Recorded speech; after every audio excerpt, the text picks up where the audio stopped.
शिवाय। प्रिय लक्ष्मी, ये आज तुम्हें शिव भक्ति का विचार कैसे आया? महाप्रभु, आपको ध्यान मग्न देख मैं संसार भ्रमण के लिए चली गई। संपूर्ण जगत में जहां भी देखो शिव की महिमा ही छाई हुई है। शिव की पूजा, शिव का नामस्मरण, शिव के मंत्रों का जाप।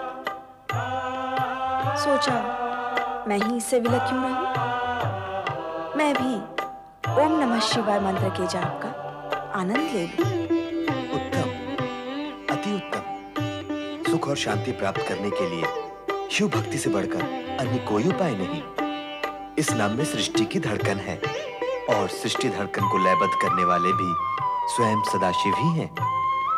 शिव सर्वत्र है, शिव सर्वज्ञ है और शिव भक्तों का सर्वस्व भी है।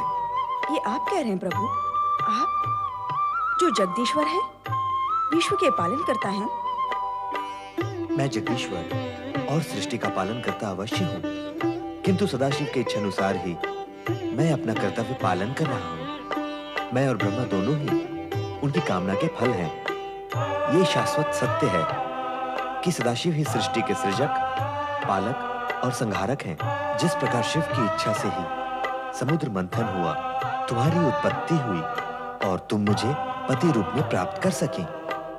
जन जन को धन वैभव की प्राप्ति तुम्हारी ही कृपा से होगी। उसी प्रकार कोई भी भक्त मेरी आराधना करते हुए शिव की स्तुति नहीं करेगा, उसे मेरी कृपा और प्रेम कभी भी प्राप्त नहीं होगा। आपके मुख कमल से शिव महिमा सुनकर मेरा जीवन सफल हो गया। मैं सदा पत्नी धर्म का पालन करूंगी, आपका नामस्मरण करूंगी, जैसे आपके परम भक्त नारद करते हैं। नारायण नारायण नारायण नारायण। प्रणाम परमपिता, आपने मेरा स्मरण किया?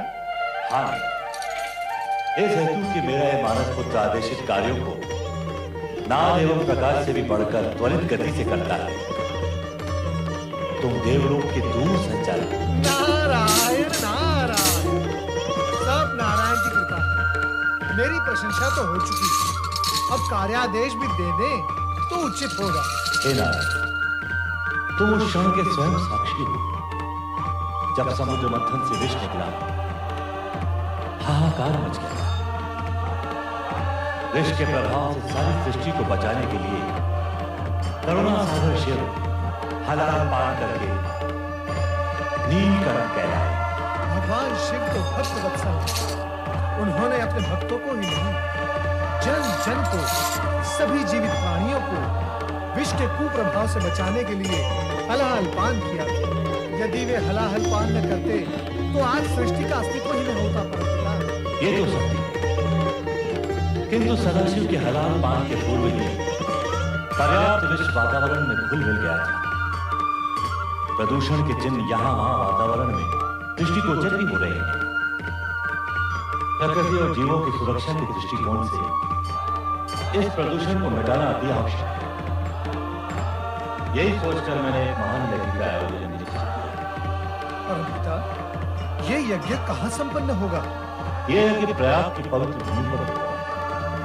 इसमें भाग लेने के लिए सभी देवी देवताओं और ऋषि मुनियों को आमंत्रित करने की मेरी अभिलाषा है और आमंत्रण देने का महत्वपूर्ण कार्य मैं तुम्हें सौंपता हूं। हे परमपिता, इतने महत्वपूर्ण कार्य का इस अकिंचन नारद को सौंपना ये दर्शाता है कि आपके मन में मेरे प्रति कितनी कृपा और स्नेह है। आपके इस स्नेह और कृपा का मैं सदा के लिए आभारी हूँ। इसमें आभार की कोई आवश्यकता नहीं है। ये महत्वपूर्ण कार्य हमने तुम्हें इसे सौंपा है। लोग इस श्री हरि विष्णु के परम भक्त होने के नाते तुम सबके प्रिय हो। तुम्हारा कोई कुछ नहीं बिगाड़ सकता। तुम इतने वाक्पटु एवं चतुर हो कि कठिन से कठिन कार्य की सहजता से पूर्ण कर देते हो। सब आपके आशीर्वाद का परिणाम है। परमपिता, अब मुझे आज्ञा दी। नारायण नारायण।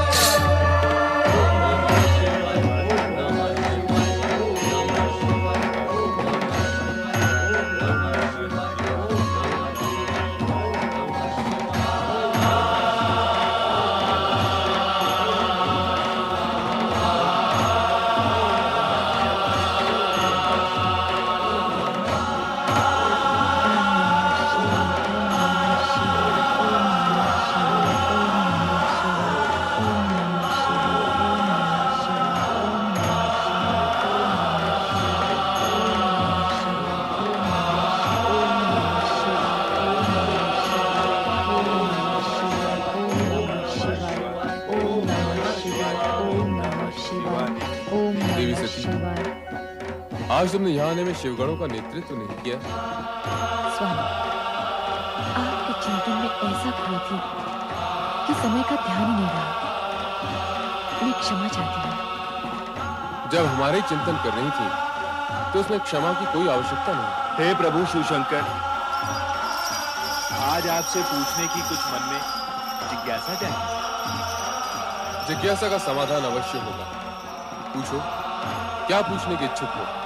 अभी अभी माता सती ने कहा कि वो आपका चिंतन कर रही हैं। आप तो सदा समाधि में लीन रहते हैं। क्या आप भी उसी का ध्यान कर रहे थे जिसका चिंतन माता कर रही थी? नंदी के इस प्रश्न का उत्तर तुम ही दो सकी। संसार के सभी प्रश्नों का उत्तर तो आपके पास है प्रभु। मैं तो केवल आपका चिंतन कर रही थी। आप किसके ध्यान में खोए रहते हैं, इसका मुझे ज्ञान नहीं। तो नंदी को यह बता दो कि तुम मेरा चिंतन कैसे कर रही थी, किस प्रकार से तुम अपने मन में मुझे निहार रही थी।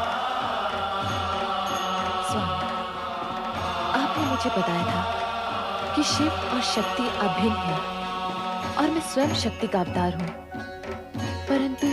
परंतु क्या देवी, क्या तुम्हें मेरे कथन पर संदेह है? आपकी बातों पर संदेह कैसा? मेरे मन में भी वही प्रश्न जागा था जो नंदी के मन में जागा है। प्रभु, जब मैं स्वयं आपके पास हूँ तो आप आंखें बंद करके किसका ध्यान करते रहते हैं? हाँ भोलेनाथ, माता वही पूछ रही हैं जो मैं पूछने का इच्छुक हूँ। नंदी, सती, जब हमारी आंखें बंद होती हैं तब हमारे सम्मुख होती है सदाशिव की ज्योति। वो ज्योति जो सृष्टि का निर्माण और संहार करती है। यही ज्योति शिव ज्योति के नाम से भी जानी जाती है तथा ब्रह्म ज्योति के नाम से भी प्रसिद्ध है। परमात्मा की उसी उज्जवल ज्योति का ध्यान योगी जन करते हैं। नारायण नारायण। हे महेश्वर, माता सती, नारद का प्रणाम स्वीकार हो। आओ नारद, अधिक समय के पश्चात दर्शन किए। हे महेश्वर, क्षमा कीजिए। आपकी इच्छा के बिना मैं आपके दर्शन के लिए कैसे आ सकता हूँ? आज आपने मेरा स्मरण किया और मैं आपकी सेवा में उपस्थित हूँ। देवर्षि, आज प्रभु ने आपका स्मरण किया। देवी सती, नारद की शब्द शैली से भ्रमित होकर सुनने वाला सोचता ही रह जाता है। महेश्वर, ये आप मेरी निंदा कर रहे हैं या प्रशंसा? मैं समझ नहीं पाया। हम तो सदा तुम्हारी प्रशंसा ही करते हैं नारद। अब बताओ, यहाँ किस विशेष उद्देश्य से पधारे हो? महेश्वर, इस समय तो मैं परमपिता ब्रह्मा जी का दूत बनकर आया हूँ। नारायण नारायण। ब्रह्मदेव की दूत? हाँ माता, परमपिता ब्रह्मा जी ने निश्चय किया है कि समुद्र मंथन से होने वाले प्रदूषण से मुक्ति हेतु एक महायज्ञ का आयोजन किया जाए। अति उत्तम विचार है ब्रह्मदेव का। कहाँ होने जा रहा है ये महान यज्ञ? प्रयाग की धर्म भूमि पर परमपिता ब्रह्मा जी ने यज्ञ हेतु आपको सादर निमंत्रण भेजा है।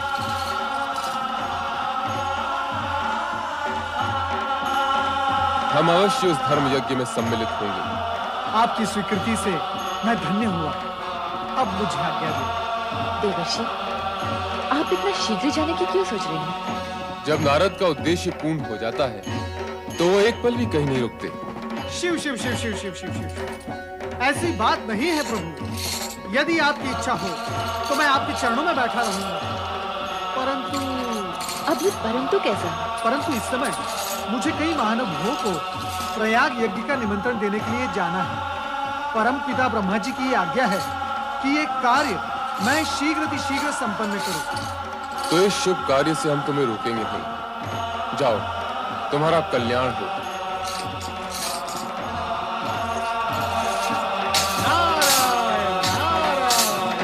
स्वामी, यदि आज्ञा हो तो कुछ पूछो।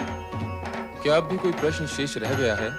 स्वामी, क्या प्रयाग यज्ञ में मैं भी आपके साथ सम्मिलित हो सकती हूँ? एक ओर महायज्ञ, दूसरी ओर पुण्य स्थली का तरस परस, दो पुण्य के कार्य एक ही साथ हो जाएंगे स्वामी। नहीं देवी, बिना निमंत्रण कहीं जाना उचित नहीं। यदि उचित समझते तो ब्रह्मदेव अवश्य संदेश भेजते। परम पिता ब्रह्मदेव ने इस यज्ञ के लिए भोलेनाथ के साथ मुझे निमंत्रण क्यों नहीं भेजा? क्या मैं इस योग्य भी नहीं कि इस महान यज्ञ में सम्मिलित हो सकूं? ओम पराय परम तत्वाय स्वाहा। ओम पराय परम तत्वाय स्वाहा। ओम पराय परमात्मने स्वाहा। ओम पराय परमात्मने स्वाहा। ओम पराय परमात्मने स्वाहा। ओम पराय परमात्मने स्वाहा।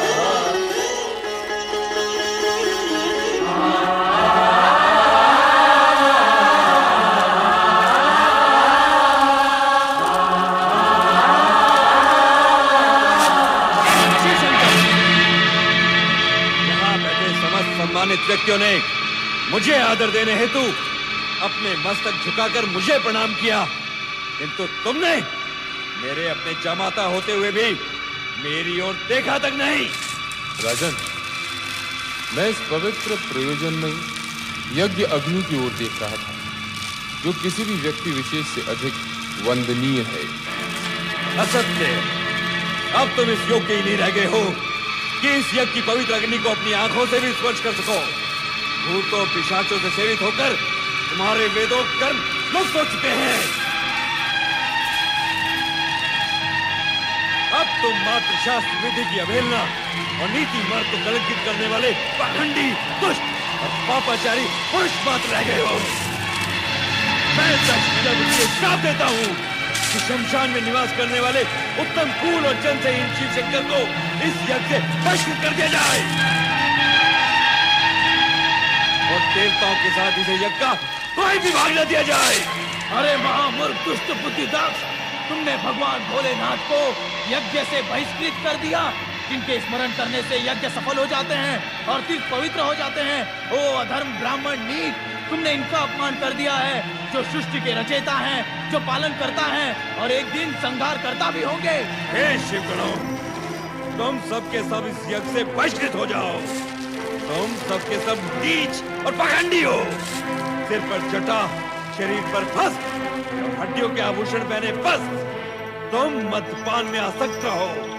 ये मेरा श्राप है, श्राप है। ओ मूर्ख दक्ष, तुझे शिव तत्व का तनिक भी ज्ञान नहीं।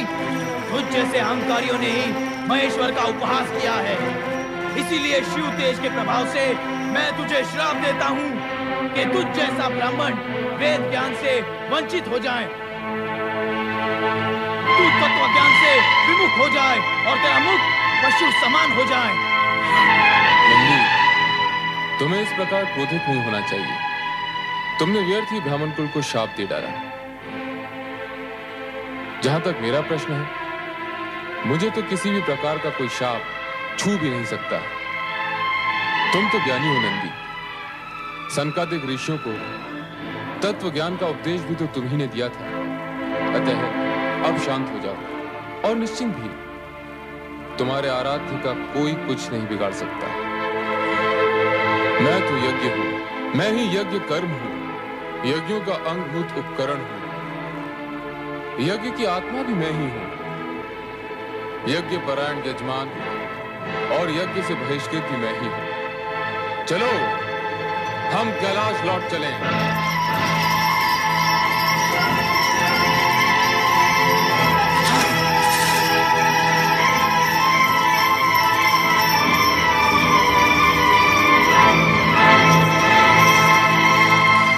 पुत्र दक्ष, यज्ञ पूर्ण करो। इतना सब कुछ हो जाने के उपरांत इस यज्ञ का आरती क्या रह गया पिताश्री? मेरा चित्त यहाँ से हट चुका है। दक्ष, पुत्र दक्ष, दलित सुनो। चराचर जगतपति शिव शंकर का अपमान करके पुत्र दक्ष ने उचित नहीं किया। अकारण क्रोध का परिणाम अच्छा नहीं होता। चलो हम कैलाश लौट चलें।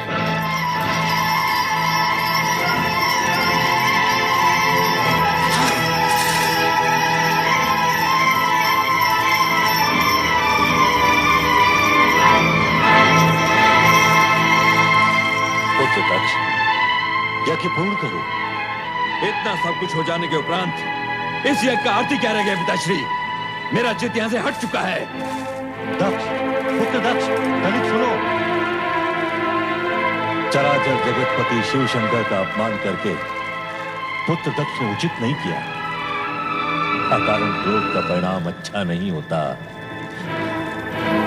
क्या हुआ नाथ? क्या बात है? आप तो यज्ञ में गए थे। यज्ञ कर उठाने के उपरांत तो चित्त शांत हो जाता है। और आपका स्वास्थ्य तो ठीक है ना स्वामी? कहे तो राजवैद्य जी को... मुझे कुछ नहीं हुआ। दक्ष प्रजापति को कुछ नहीं हो सकता। सर्वनाश के दिन तो आ गए उस अहंकारी भूतनाथ के, जिसने आज भरी सभा में मेरा अपमान किया है। आप जामाता जी की बात कर रहे हैं? क्या किया है उन्होंने जो आप क्रोध में बिफरे जा रहे हैं? क्या नहीं किया उसने? भूत प्रेत निशाचरों के साथ शमशान में रहने वाले उस औगड़ शिव का दुस्साहस तो देखो। बड़े बड़े देवताओं और ऋषि मुनियों ने जिस तक्ष का अभिवादन किया हो, उसी की उपेक्षा कर डाली उसने। गणमान्य विद्वान या महत्वपूर्ण व्यक्ति के रूप में न सही, ससुर के रूप में तो मुझे नमन कर ही सकता था।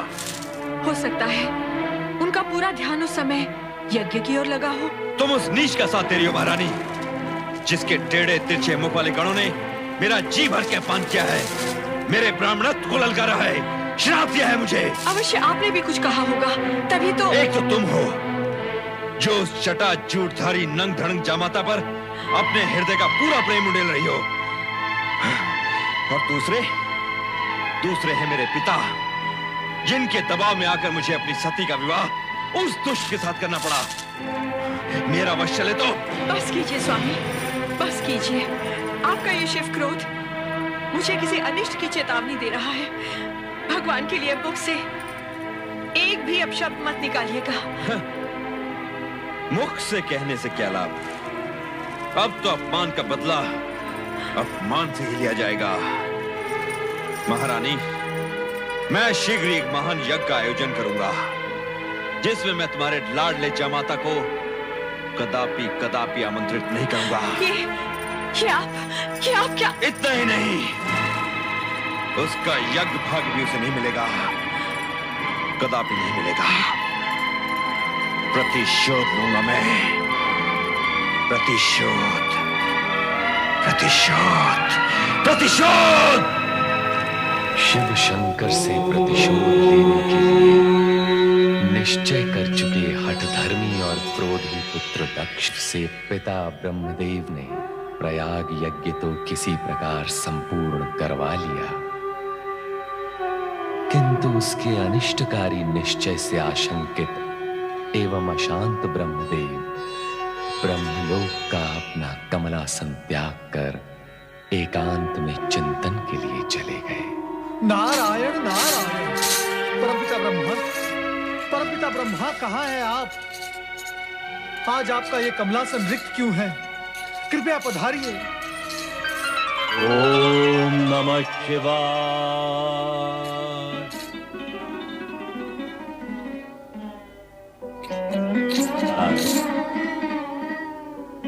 प्रणाम परमपिता। क्या बात है, तुम इतने व्यग्र क्यों हो रहे हो? आश्चर्य तो इसी बात का है कि आप व्यग्र नहीं हैं। आपके द्वारा आयोजित प्रयाग यज्ञ में इतना बड़ा अपमान और शापकांड हुआ और आप शांत हैं? और परमपिता, आप मुझे ये बताएं कि आप अपना आसन छोड़कर कहां चले गए थे? किसी अनिष्ट की आशंका से बचने के लिए एकांत में चिंतन कर रहा था नारद। परमपिता, आपका ये कमलासन चिंतन का ही तो केंद्र है। चिंतन के लिए यहाँ से अदृश्य होने का प्रयोजन?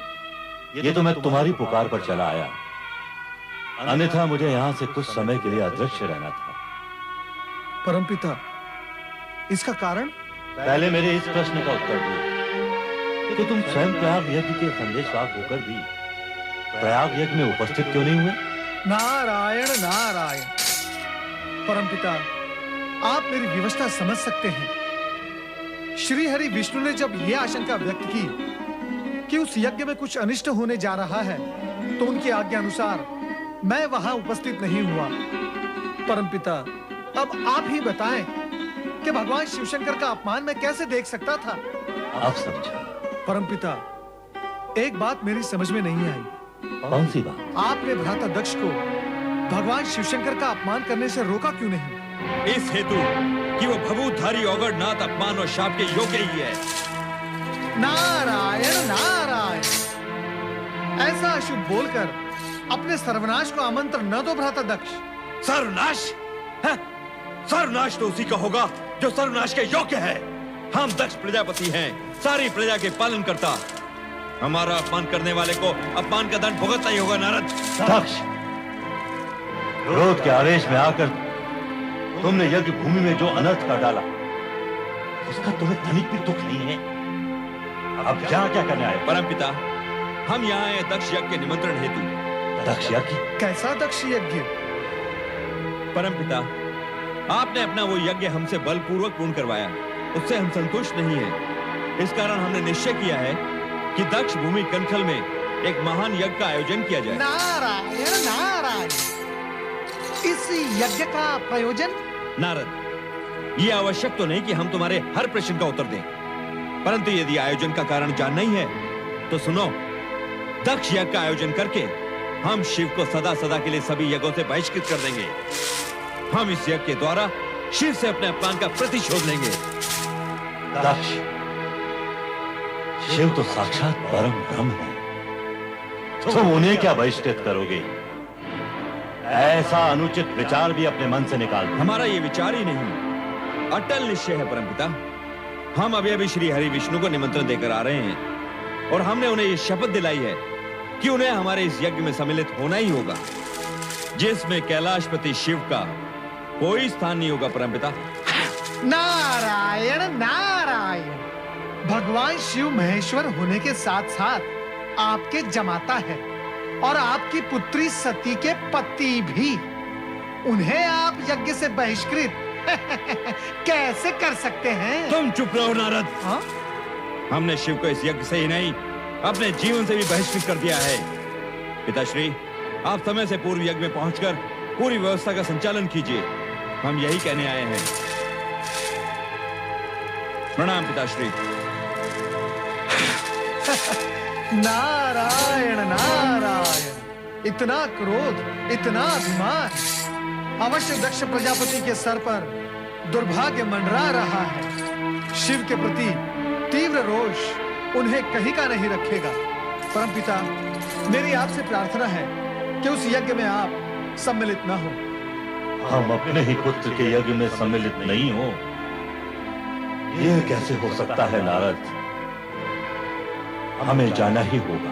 परमपिता, आपने एक बार तो भगवान शिवशंकर का अपमान देख लिया, क्या दूसरी बार आप वही देखने के इच्छुक हैं? उचित यही होगा कि आप उस यज्ञ का बहिष्कार करें।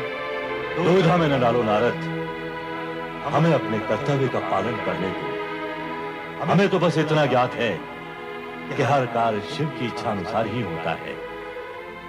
पता नहीं इस बार शिव की इच्छा क्या है। दक्ष के मन में जो इतना भयंकर क्रोध भड़क रहा है, वो बता रहा है कि सदाशिव इस यज्ञ के माध्यम से कोई विशेष कार्य संपन्न कराने के इच्छुक है। वो कार्य क्या है, ये हमें भी चाहिए। नारायण नारायण, परमपिता, यदि आपको ज्ञात नहीं है तो कैलाश जाकर स्वयं भगवान शिवशंकर से पूछ लीजिए। नहीं नारद, दक्ष के पिता होने के नाते हम भी उत्तरदायी हैं। भगवान शिव के पास जाने का ये उचित अवसर नहीं है। हमें स्वयं श्री हरि विष्णु के पास जाकर इस विषय में परामर्श करना होगा। जैसी आपकी इच्छा, परंतु मैं इस अनर्थकारी यज्ञ को रोकने का पूर्ण प्रयत्न करूंगा। नारायण नारायण। देवादिदेव महादेव ने प्रयाग यज्ञ में दक्ष को श्राप न देकर अपने पराग पर ब्रह्म होने का परिचय दिया है, परंतु उस अज्ञानी दक्ष को यह ज्ञात नहीं कि शिव का सम्मान संपूर्ण त्रिलोकी का सम्मान है और शिव का अपमान संपूर्ण ब्रह्मांड का अपमान है। दक्ष को तो मुझे अपना पुत्र कहने में भी लज्जा आती है, लज्जा। चतुरानन, जिसे लाज आनी थी वो तो सर उठाकर घूम रहा है। दक्ष मेरे पास आमंत्रण लेकर आया था। उसने स्वयं एक और महायज्ञ का आयोजन किया है। आप वहां जाएंगे नाथ? अभी कोई निर्णय नहीं किया। हे नारायण, मेरे विचार से तो हम दोनों को वहां पहुंचना आवश्यक है, क्योंकि हो सकता है कि यज्ञ के आड़ में दक्ष शिव विरोधी कोई नाटक खेलने जा रहा हो। प्रभु, ब्रह्मा जी की बात में औचित्य है। मैं भी उनकी बात का समर्थन करती हूँ। उचित है देवी, हम दक्ष यज्ञ में कनखल अवश्य जाएंगे। क्या कह रहे हैं आप? यज्ञ के लिए सबको आमंत्रण भेजा जा चुका है? हाँ महारानी वीरणी, कैलाशपति भगवान शिव, सती और शिव भक्त ऋषियों को छोड़कर शेष सबको यज्ञ में पधारने की सूचना दे दी है।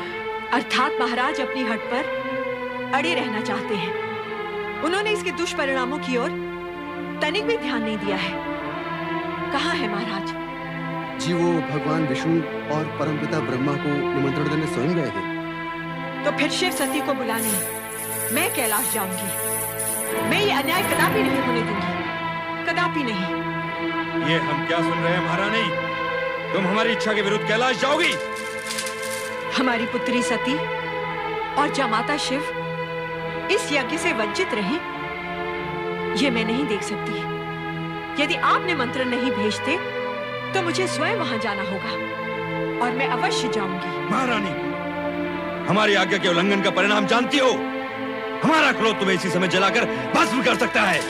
हमारी बेटी सती और शिव के साथ के संबंधों को भस्म करने से पहले आप मुझे भस्म कर दें। यदि आपका क्रोध शांत नहीं हो सकता तो क्या अर्थ है इस यज्ञ का? क्यों कर रहे हैं आप ये यज्ञ? हम संसार के सबसे बड़े सत्ताधारी हैं। हम जो चाहे वो कर सकते हैं। हमारे अधिकारों को चुनौती देने वाली तुम होती कौन हो? नारायण नारायण, शांत हो जाइए भ्राताध्यक्ष। आपका क्रोध जग प्रसिद्ध है, परंतु यज्ञ करने वाले को क्रोध करना शोभा नहीं देता। नारद, तुम यहाँ भी चले आए? नारायण नारायण, मैं तो बिना निमंत्रण के ही हर कहीं पहुंच जाता हूँ भ्राताध्यक्ष। इसके लिए न आश्चर्य की आवश्यकता है न क्रोध की। देवर जी, देख रहे हैं ना इनका हठ। आप ही बताइए, शिव शंकर को बुलाए बिना क्या कोई यज्ञ पूर्ण हो सकता है? कदापि नहीं। शिव जी के बिना यज्ञ अधूरा ही नहीं, अनिष्टकारी भी है। भ्राताध्यक्ष, इसीलिए मैं आपको यहाँ सावधान करने के लिए आया हूँ। या तो शिवसती को निमंत्रण भेजिए या इस यज्ञ का विचार ही त्याग दीजिए। ऐसे शिव विहीन यज्ञ से किसी का कोई भला नहीं होने वाला। ये यज्ञ होगा और शिव सती के बिना होगा, ये हमारा निश्चय है और हम अपने अटल निश्चय को कदापि नहीं बदलेंगे। नारद जी की बात मान लीजिए, शिव सती को आमंत्रण भेज दीजिए स्वामी। अभी भी देर नहीं हुई है। यदि आपको शिव जी के पास कैलाश जाना स्वीकार नहीं है तो मैं चला जाऊंगा आपका भाई होने के नाते। भावज वीरणी की बात मान लीजिए भ्राता। एक तो तुम बिना बुलाए हमारा क्रोध जगाने यहाँ चले आए हो, दूसरे यज्ञ में हस्तक्षेप करने का साहस कर रहे हो। नारद, हम कहते हैं चले जाओ यहाँ से, चले जाओ। आप ये क्या कर रहे हैं स्वामी? देवर्षि नारद आपके भ्राता होने के साथ साथ सबके पूज्य भी हैं। नारायण नारायण, विनाश काले विपरीत बुद्धि। किसी ने ठीक ही कहा है, जब विनाश समीप आता है तो बुद्धि भी विपरीत हो जाती है। अब मैं ना आपके इस महल में आऊंगा ना आपके उस अनिष्टकारी यज्ञ में। भवज वीरणी, अब आज्ञा दीजिए। भगवान भोलेनाथ आपका कल्याण करेंगे। नारायण नारायण।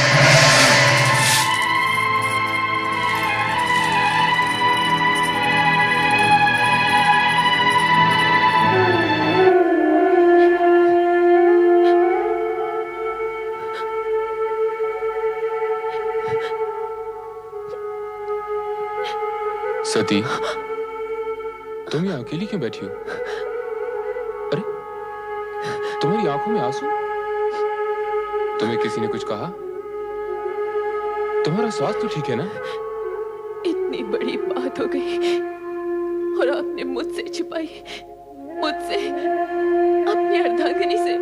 किंतु यदि नंदी न बताता तो मुझे ये ज्ञात ही न होता कि मेरे पिताश्री ने उसी पर इतना विश्वमन कर डाला जिसने सृष्टि के हित को ध्यान में रखकर विष को अमृत समझकर पी डाला। क्या उन्होंने ये तक नहीं सोचा कि स्वयं एक शूद्र सी चींटी होते हुए मेरे आकाश नापते पर्वत से स्वामी से टकराने का फल क्या हो सकता है? विसार दो सती, विसार दो सारी कड़वी बातें जैसे मैंने विसार दी। कड़वाहटों के स्मरण से मन मस्तिष्क दूषित हो जाते हैं। तुम्हारा सदा प्रसन्न रहना ही उचित है। सती, भगवान शिव शंकर को चंद्र का प्रणाम। अरे सती, तुम यूं ही खड़ी हो? हम तो तुम्हें साथ ले जाने हेतु आए थे। कहाँ? पति प्रेम में तो तूने सभी को विसार दिया है सती, अपने मायके, अपने माता पिता, सबको। बात यह है कि हम लोग यज्ञ में सम्मिलित होने दक्ष महल जा रहे थे। सोचा आप लोगों को भी साथ लेते चलें, किंतु आप लोग तो अभी हमें पिताश्री ने निमंत्रित नहीं किया। ये कैसे हो सकता है कि हमें तो आमंत्रित करने वे स्वयं आए और तुम्हें विसार दें? यज्ञोजन कोई छोटा मोटा काम नहीं। हो सकता है व्यस्तताओं के कारण इस महत्वपूर्ण कार्य का स्मरण न रहा हो। मैं अभी जाकर स्वयं उनसे पूछकर निमंत्रण भिजवाता हूं। तो हमें अब आज्ञा दीजिए।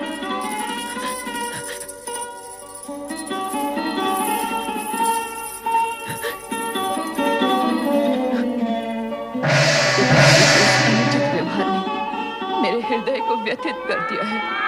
मैं स्वयं नहीं समझ पा रही हूँ कि स्थिति का परिणाम क्या होगा।